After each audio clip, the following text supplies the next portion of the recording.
Hi guys. അപ്പൊ നമ്മുടെ ഇന്നത്തെ പരിപാടി എന്താന്ന് വെച്ചാൽ ഗൈസ് നമ്മളൊരു ട്രിപ്പ് പോണേ. എവിടെയാ നമ്മ പോണേ? നമ്മൾ മൂന്നാർ ഉള്ള സദേൺ പനോരമ ഇന്ദിര റിസോർട്ടിലേക്കാണ് പോണത്. 2 ദിവസത്തെ ട്രിപ്പാണത്. പോണ വഴിക്ക് കുറേ കാഴ്ചകൾ കാണാനുണ്ട്. ഈ ബാക്കിൽ കാണുന്നതാണ് നമ്മൾ പോണ ട്രാവലർ. നമ്മൾ മൂന്നാർ വാട്ടർഫോൾസിൽ ഇറങ്ങിയിട്ടുണ്ട്. അവിടുത്തെ കാഴ്ചകളാണ് ഗൈസ് ഇതൊക്കെ. അവിടെ നല്ല ക്രൗഡ് ഉണ്ടായിരുന്നു, അത് കാരണം ഞങ്ങൾ പറയണത് നിങ്ങൾക്ക് മനസ്സിലാവൂല. ഗൈസ് ഈ ബാക്കിൽ കാണാനാണ് വാട്ടർഫോൾസ്.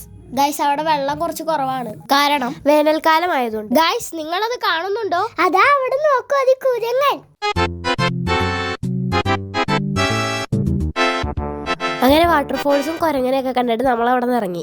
നമ്മൾ ഉച്ചക്കത്തെ ഫുഡ് കഴിക്കാൻ പോണേ. നമ്മൾ ബിരിയാണിയാണ് ഗൈസ് കഴിക്കുന്നത്. ഉച്ചക്കത്തെ ഫുഡ് നമ്മൾ കൊണ്ടുവന്നിട്ടുണ്ടായി, മലയുടെ മേളിലിരുന്നാണ് നമ്മൾ കഴിച്ചത്. ബിരിയാണി നല്ല ടേസ്റ്റ് ഉണ്ടായി. അന്നേരം നമ്മൾ അപ്പുറത്തുള്ള ഒരു വഴി കൂടെ കാഴ്ചകളൊക്കെ കാണാൻ വേണ്ടിയിട്ട് പോയി. ഗൈസ് ഇതാണ് അവിടുത്തെ കാഴ്ചകൾ. ഗൈസ് ആ വഴി കൂടെയാണ് നമ്മൾ വന്നത്. ഗൈസ് ആ ചെടീന്റെ പേര് കമന്റ് ചെയ്യും. അപ്പൊ നമ്മൾ റിസോർട്ടിൽ എത്തിയിട്ടുണ്ട്. അപ്പൊ ഗൈസ് ഇതാണ് നമ്മുടെ റിസോർട്ട്. ബാക്കി അടുത്ത പാർട്ടി കാണാം. ബൈ.